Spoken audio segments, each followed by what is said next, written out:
dès qu'on commence à s'attaquer à un gros bloc, on prend des gros outils. Par exemple, pour le granit, bon, c'est des perforateurs et des grosses découpeuses. Il faut enlever le plus possible assez rapidement, c'est une question de gain de temps, quoi.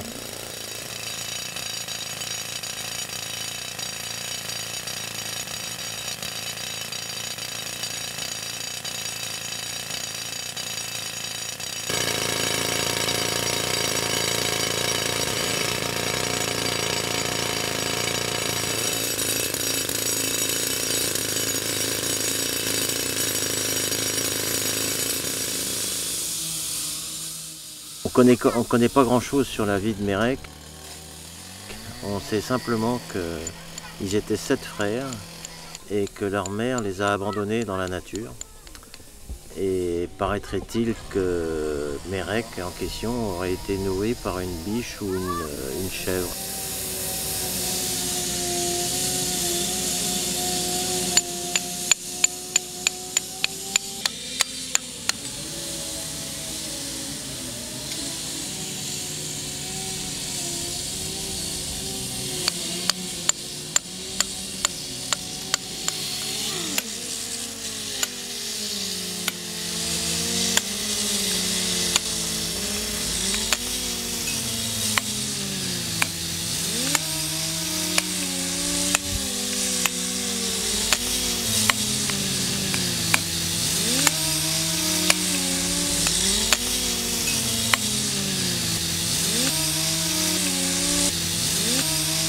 La première semaine a été gâchée à cause d'un défaut dans mon bloc de granit qu'il a fallu changer. Donc il m'a fallu 3 semaines pour réaliser Saint-Mérec.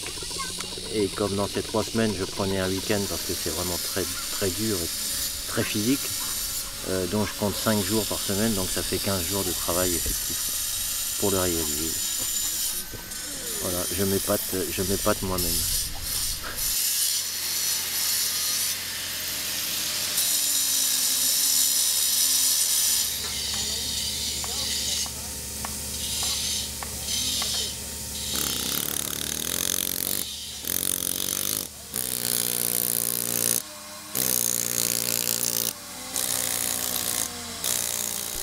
J'ai voulu,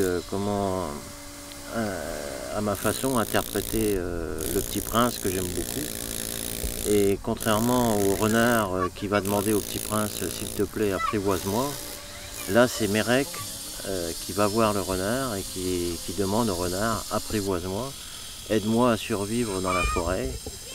Et le renard, comme il est rusé, le renard lui présente la biche, la chèvre, il présente tout le monde, et puis il les nourrit, et puis comme ça il s'en sort. Et donc c'est grâce au renard que Mérec a survécu.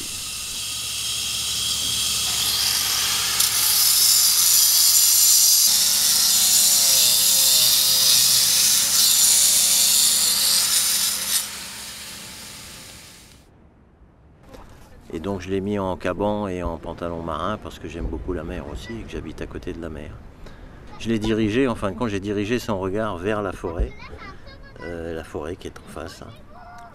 Et il en est sorti de la forêt avec son copain le renard, puisqu'ils sont amis maintenant. Et chose bizarre, à l'endroit où je l'ai positionné, c'est le seul endroit où il y avait un terrier.